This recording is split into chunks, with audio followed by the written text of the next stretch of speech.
If a fool goes to school and does not change their mind, they only come out of school with bigger words to express their stupidity. Need I say that again? If a fool goes to school and comes out of school without changing their mind, they come out of school with bigger words to express their stupidity. I have 5 questions for you, for those of you that are on this call. One, did you get schooled, or you got an education? Is your degree still relevant in 2023? Are you considering going back to school? You might want to stick around so that you don't waste your money on further education. You put your money on the right education.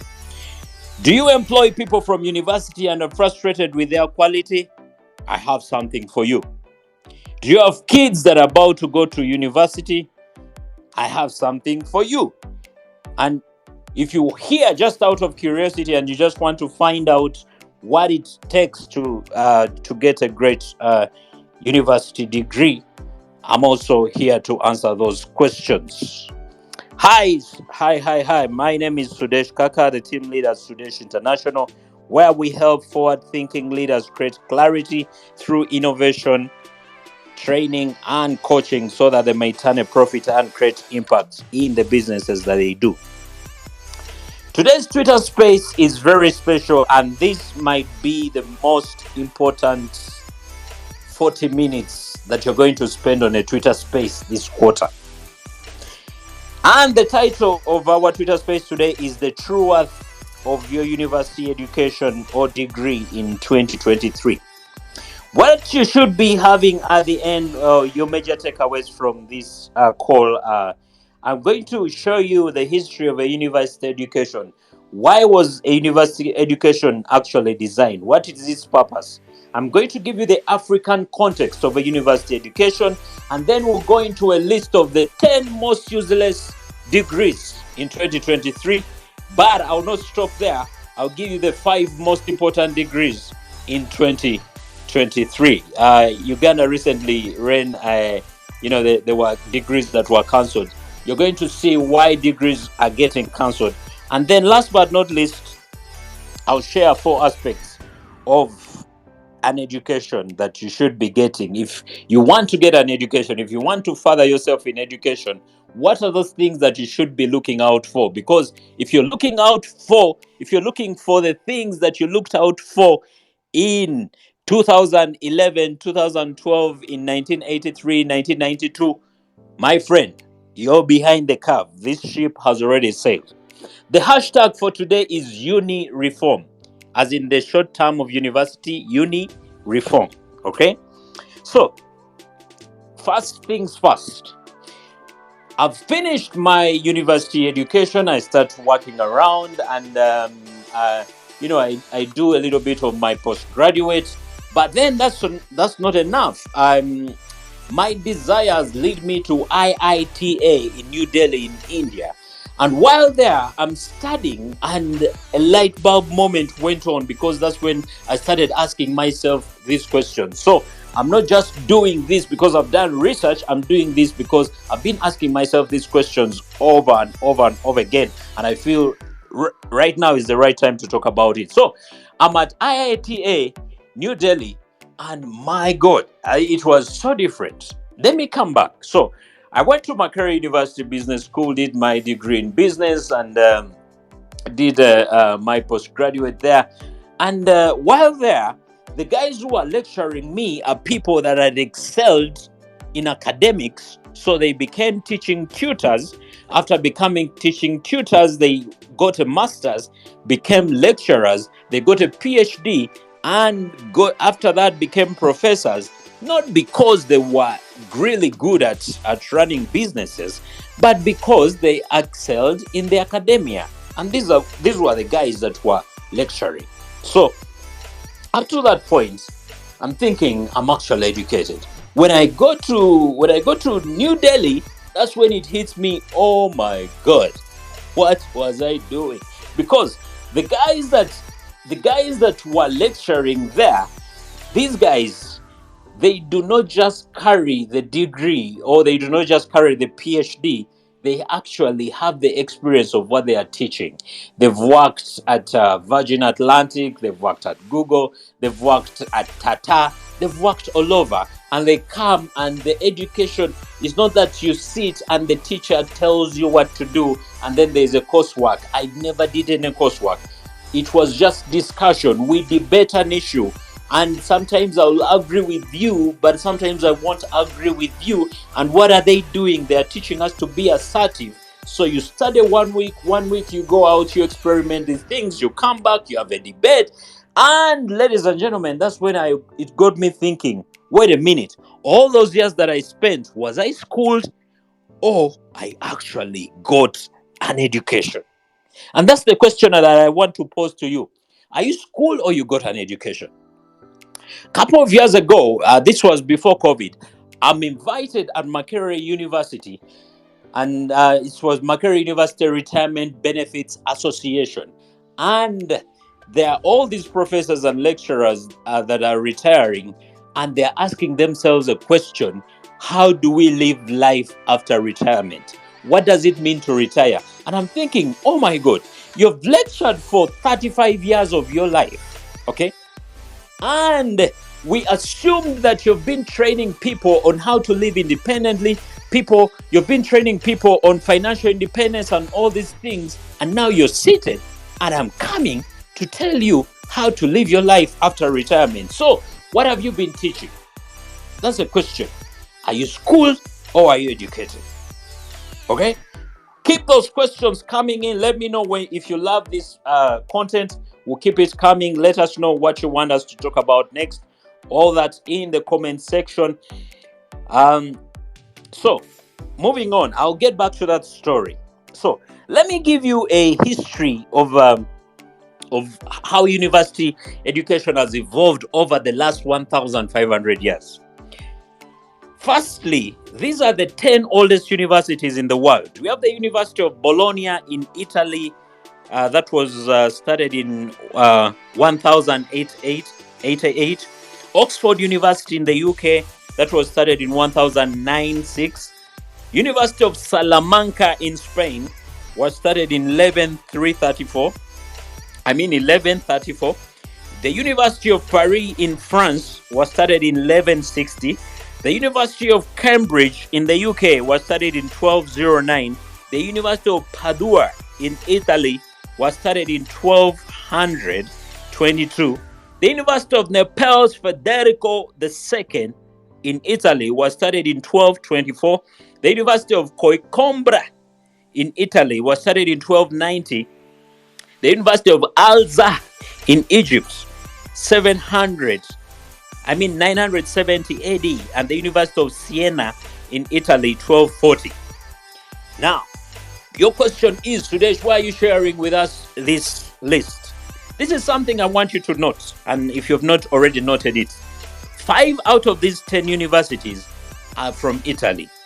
5 out of the 10 oldest universities are from Italy.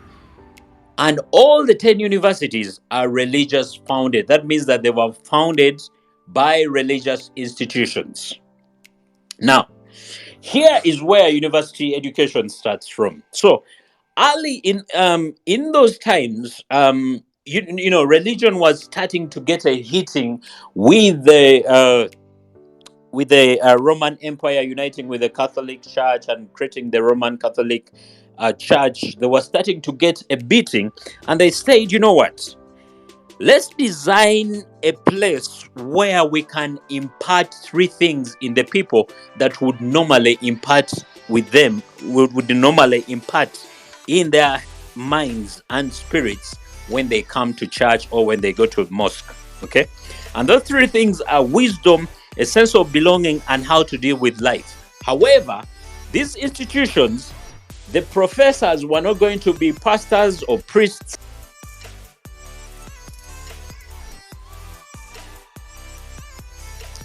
And we had wait a minute. Okay. I think I lost the connection somehow. Sorry about that. So, I was saying that universities were designed originally to give a person what religion used to give them, wisdom, a sense of belonging, and how to deal with life. So we had people like Plato, Shakespeare, and Alexander the Great become the lecturers. We had a shift where culture replaced scripture. And when I talk about scripture, I do not just mean the Bible, but I also mean the Quran. So that universities have come from there. Now, I need you to hold that line of thought as I take you through the African context of education. So, in Africa, university education was designed to undergird the interest of the colonial system.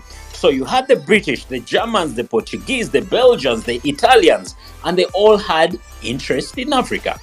So after the abolition of the slave trade, these guys ask themselves a question: how do we make sure that our thinking and system still stays? They knew that education is the surest way of gaining transformation. That is according to Carter G. Woodson. So they wanted to use education as a tool. And we see that they take the fathers, the patriarchs of the continent to the Western world to study. So that is the time before independence. You have people like Augustine Neto from Angola going to study abroad. You have people like Amil Cabral from Guinea-Bissau, Eduardo Monles from Mozambique, Leopold Senghal from Senegal, Kenneth David Kaunda from Zambia, Kamuzu Banda from Malawi, Jomo Kenyatta, and the great Julius Kambarage Nyerere from Tanzania. Okay. So these guys go, they are educated, they are indoctrinated in the Western way of undergirding the interests of the British. They come back speaking the language. They already have the British and German names. They forsake their African culture because they have to undergird the interests of the colonialists. That is the background of education. But they did not stop there. Up to today, you can see that we have universities like the University of East Africa. We have one in Kampala. It has never had a chancellor that is African. Back in the day, they put up Makerere University as a center for medicine, University of Dar es Salaam as a center for law, the Royal Technical College of Nairobi as a center of engineering, and they continued advancing and underpinning the advantage or the way of thinking of the colonialist. Yeah. And as if that was not enough, they went ahead and asked themselves a question: but before people go to university, how do we make sure that we've indoctrinated them so that by the time they go to university, they are speaking our language, they are transformed in the way we want them to think? That led to the creation of colleges like the Achimota College in Ghana, King's College, Budo, Chisubi, Namiriango, Namagunga, Gayaza. All these are puppet systems for the university system that would underpin the interest of the colonial system. I hope you're learning something about the university system in Africa. Okay? So, now, here is where the needle starts to shift and our forefathers start to think through these things. I think it was around 1960, Julius Nyerere had studied in the West, but he goes back to, it should have been Chicago. Yeah, I think Chicago. He goes to Chicago, studies, and comes back. Now, the American university system was different because it helps you to think on your feet and think on your behind. Okay, so you were switched on. So Nyerere returns to Tanzania in 1964, and he says, the education system I have inherited treats and creates an African woman or man whose greatest desire is to run away from his or her Africanness. Think about that. The education system that was sold to us was to show us how if you're so Western, then you're cool and you're all those things. And we went away, yeah, We went away from what the true value of education should be. Education is meant to be revolutionary, but it's not that in Africa for the most part. You know, I like what Kwame Nkrumah said. He said that you're not Africa because you're born in Africa, but you're African because Africa is born in you. He was talking about the system that we had to transform the minds of the lovely people of Africa. And you get to ask yourself questions like, why are we studying the periodic table instead of studying how herbs can transform the nation? Why are people spending 4 or 5 years studying about the common law and the civil law? Our justice system is repugnant of African morals. You saw here in Rwanda, when there was the genocide, people attacked the system of the gachacha, okay? And the Western world put up their court in Tanzania. How many people has it tried? Only 10. How many people have been restored in Rwanda through the gachacha?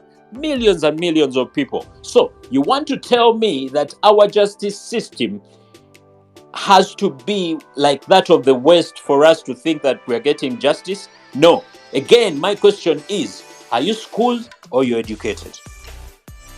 Now, 2020, I'm showing you the chronology before I go into even what education is all about.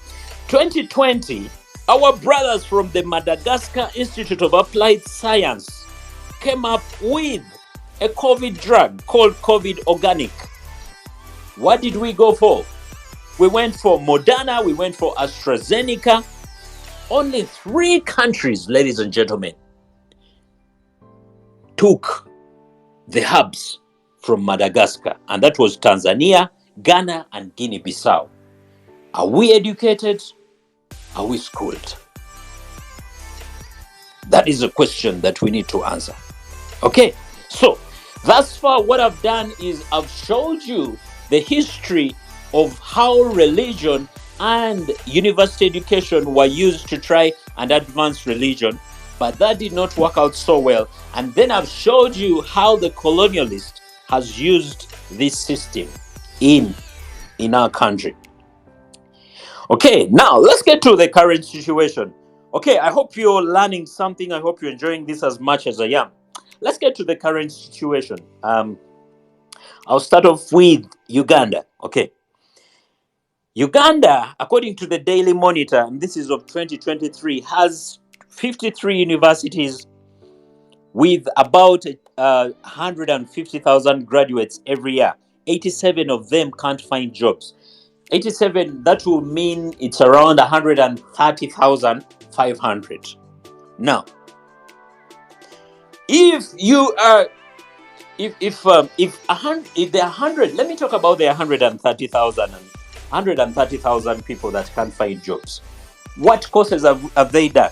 Okay, when you go to the business school here in Makerere Business School, you know, there are guys there who have studied entrepreneurship. There are guys who have studied hotel management. There are guys who have studied small business and entrepreneurship. You go to the main university, guys who have studied economics and what. So you go through 3 years. You come out, you do not have a job, and you stay home. Are you schooled or you got an education? Because the education and what the design of education is supposed to be, is supposed to be one that is transforming you. So, are you educated or you're schooled? Okay? Now, here's what's happening in the world, for those of you that are not aware. So, as of according to CNBC, okay, which is one of the major news network, it reported that between 2016 and 2023, in America, 90 universities have closed. And it's estimated that by the year 2025, there's going to be an all-time drop in enrollment in universities. Okay?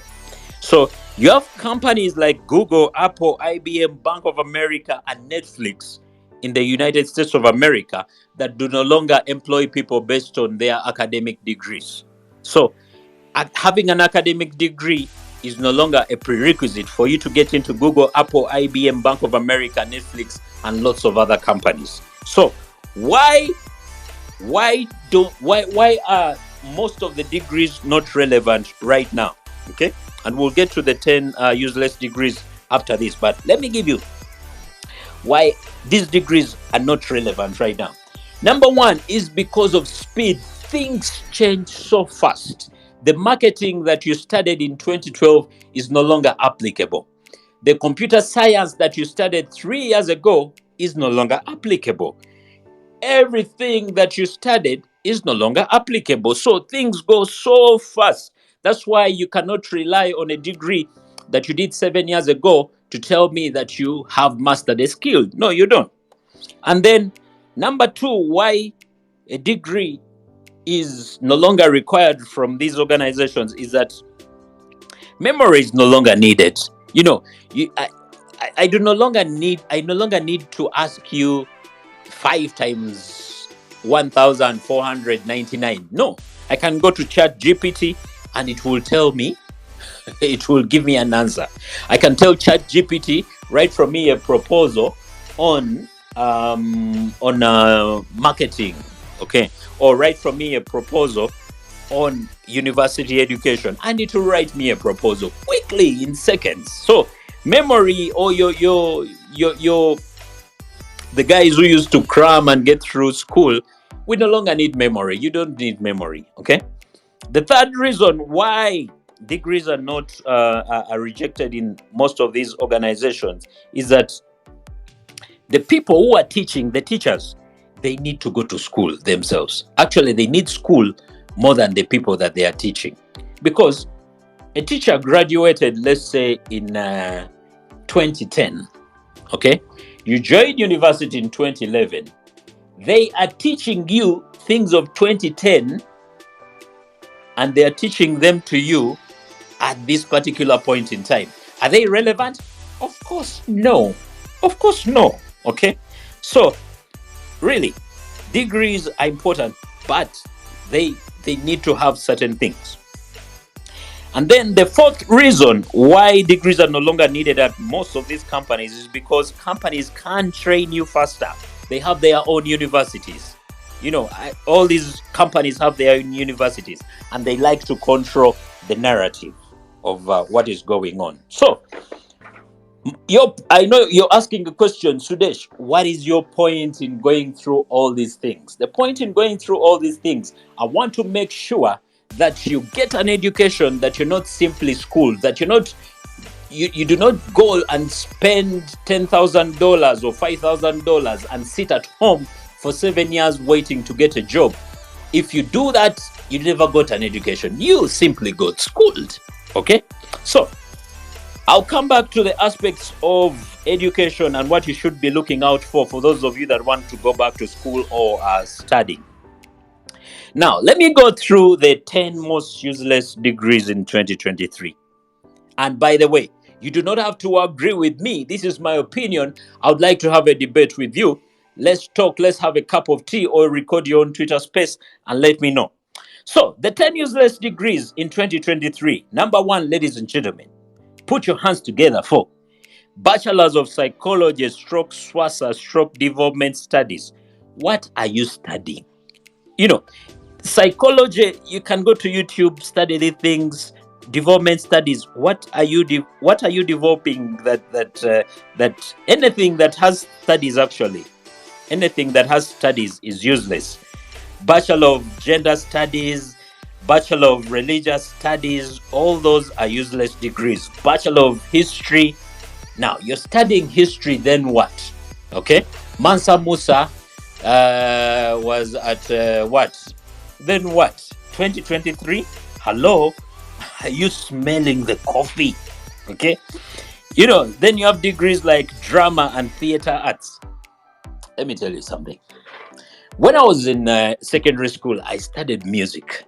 And I learned, I do not sing, but I studied music and I can read music.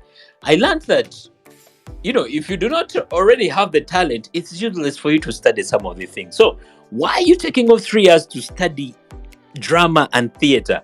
Guys in Hollywood, in Nollywood, they have special classes where you can go in a month or 3 months and then you make the money. Okay, look at Nollywood. That's what they are doing. Why are you spending 3 years studying drama and theater arts?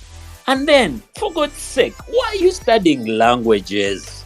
I, Bachelor of Smani what? French, literature in English. Guys, come on. Come on. Then, the other degrees, things like tourism. Man, you spend all that time studying tourism. What are you studying? What is tourism going to give you that I cannot actually get on YouTube? Everything I can get on YouTube. I can run a tourism business without ever stepping into tourism class. Then you're studying things like mass communication.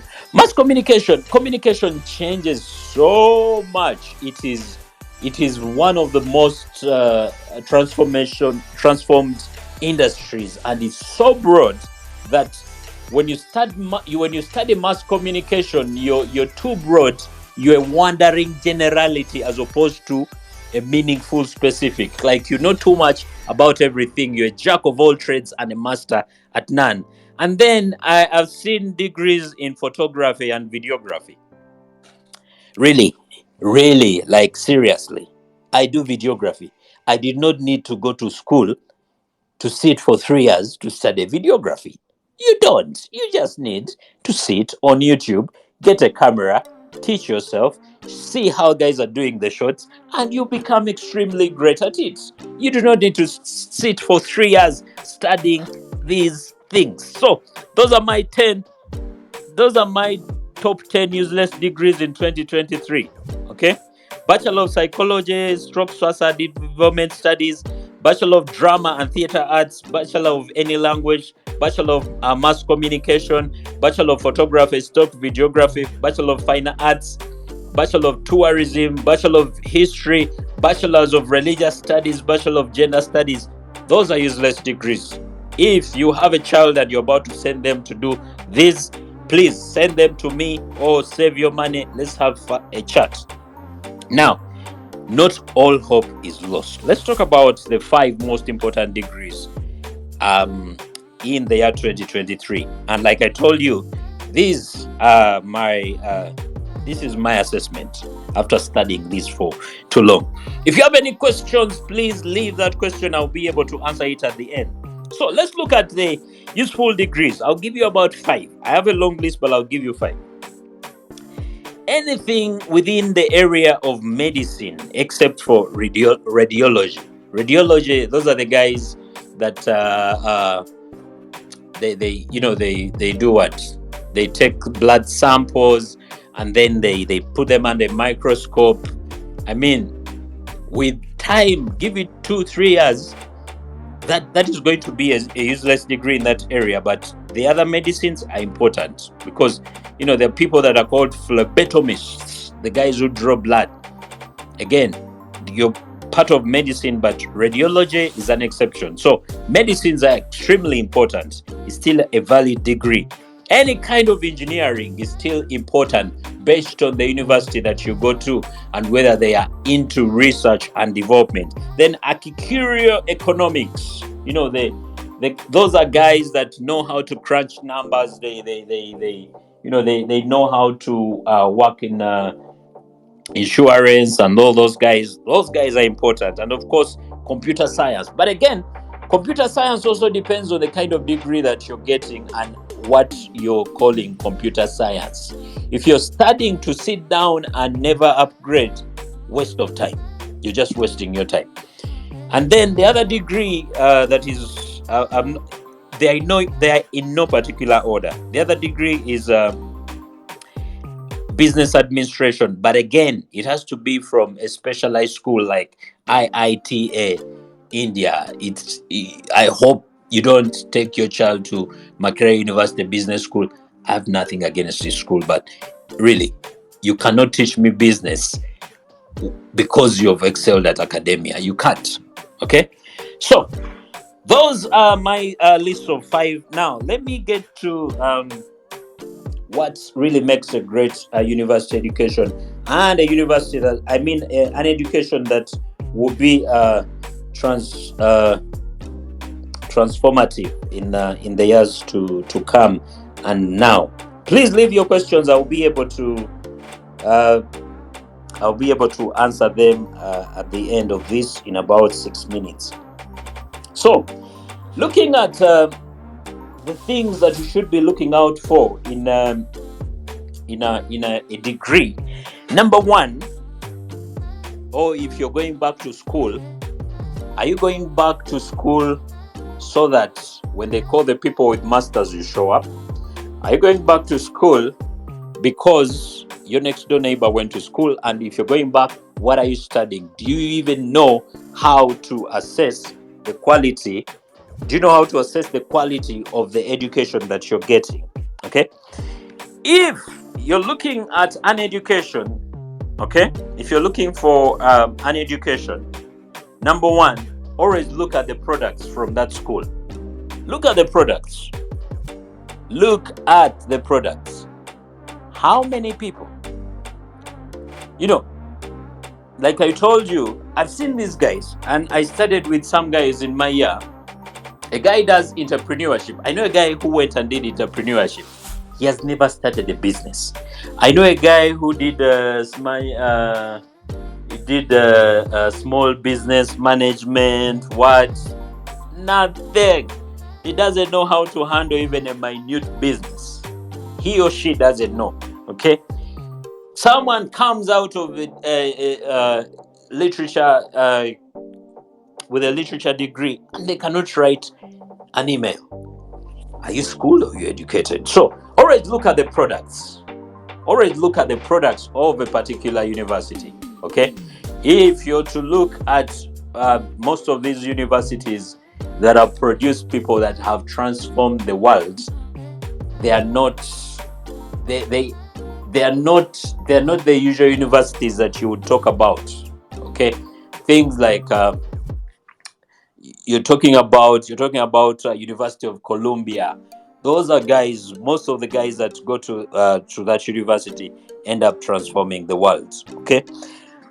And then the other thing, so you always look at the product of the university before you go to the university, because it will reveal what you get out of there. And then you also want to look at how diverse, or how is the program bringing in the aspect of critical thinking. There are actually 4 aspects that need to be part of an education for it to be transforming. The first aspect is critical thinking. Critical thinking means that you have the ability to make decisions, accurate decisions. You are empowered enough, you are assertive enough, and can charter your own destiny without the help of a system. Tomorrow is it, and everyone is taking a public holiday. Why? Because the system told them to take that holiday. Okay. And guess what? After that, they will tell them to come back to work on Thursday. They control you. And that is the example of a system that is there to school you but not educate you. How come they tell you when to rest, when to wake up, when to eat, when to sleep, when to earn the money? You have to wait for the 30th day of every month to earn that money. Now, something is wrong. Critical thinking means that you know how to make your decisions, and you make contextual decisions. Okay, so I'm glad that there are universities that have started teaching. When they are teaching economics, they teach the studies of Dambisa Moyo. Dambisa Moyo is a professor that talks about how Africa should stop borrowing from the West. Go to universities that are open to things like the African law, the Gacaca system. How do we incorporate the early education development within and teach people the African values? There are universities that have started. University of Dar es Salaam has started doing these things. A university is taking care of things like family business. Are they teaching people family business? Or people are still going with this notion of you cannot work with your spouse because, oh my God, the last people that worked with their spouses, things that did not go very well. Are you part of that, or you are a critical thinker, i.e. you learn to make your own decisions, you're independent, and you learn to think within the context? So if you're getting an education or a degree, make sure that it has an aspect of critical thinking that helps you to reason within context, but also help you to become independent. The other thing that an education should be able to teach you is how to communicate. How many people went to school, you come out, first of all, you do not even, you're not assertive enough. Whatever they tell you to do, you do. They tell you stand up, you stand. Sit, you sit. Eat, you eat. Sleep, you sleep. Okay? You're not, you went through the school, but you do not learn how to communicate. Now, if you do not, communication is one of the biggest amplifier skills that you can learn in life. When you learn communication, you'll be 50 times better than what you are at the moment. And yet, most education systems just gloss over it. They'll teach you one or two theory things, and then you'll do a coursework, and then it will reflect that you have a 4.9 CGPA or whatever that thing is. But then when you come out, you cannot express yourself. You cannot make a presentation. You cannot receive or give feedback. You even don't know what your voice is. Ladies and gentlemen, if we're going to change the education, if we're going to find education that matters and not just be schooled, you need to think about critical thinking. You need to think about communication. The third is collaboration, and I'm glad that the Ugandan curriculum has started thinking about a little bit of collaboration, because they give kids projects these days and they learn through the computer and everything. But again, the things that they are doing they are things of 2010. They are late. Okay, so collaboration, how does it teach you how to relate with people? How to inspire yourself, how to build through communities. Can you enlist other people and bring them on board? Can you raise money to start that project, or you have to go and borrow money? Do you know how to collaborate? Because guess what? You can never be great in isolation. You need to enlist people. You need other great people around you. So you need to ask yourself, is there an aspect of collaboration, or I'm simply seated and then they give me all this theory, and after giving me all this theory, I get to sit for an exam that is graded, and if I don't make a certain mark, then I did not pass, then I will forever be judged as a person that did not make it. No.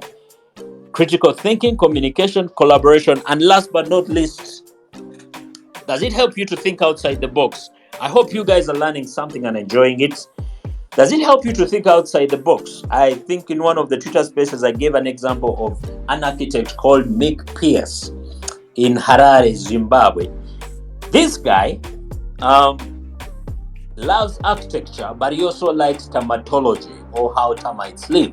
So he combines the two fields. He goes to study how termites build their molds, and they do not, they keep the anthills at room temperature, where the degrees can go as high as 38 degrees centigrade during day. So what they do is that they create these molds throughout, and they have these vents throughout the anthill, and they go down and blow air.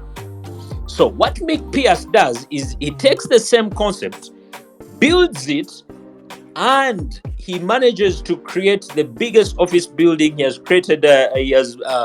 He has been responsible for hospitals and government buildings in Harare, and they do not use air conditioning. But guess what?